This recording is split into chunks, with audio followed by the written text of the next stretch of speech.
Ассалаумағалейкум. Бүгін осындай қызыл бархат вафлилерін дайындаймыз. Видеоны міндетті түрде соңына дейін қараңыздар.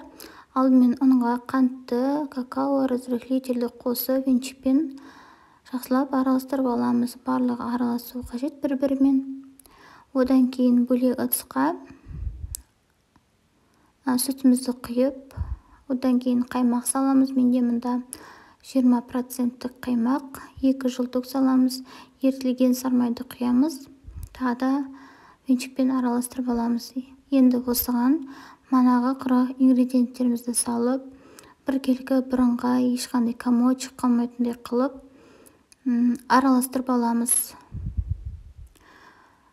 Содан кейін қызыл краситель менде 1 қасық қосасыздар. Шай қасық қоссаңыздар жарайды. Тағы миксерлейсіздер. Бөлек ыдысқа 2 белокты, яғни ақуызды соғып аламыз. Ол көтеріліп, пышный аппақ болады.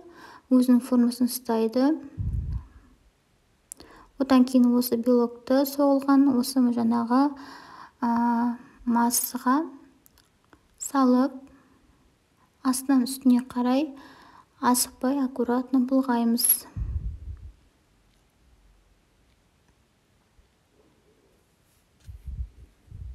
Белогымыз отырып қалмау керек, сондықтан астына үстіне қарай араластыру қажет. Бізде осындай масса шығады. Алдын ала қызып тұрған мультипекерге вафлилерімізді 4-5 минут пісіріп аламыз.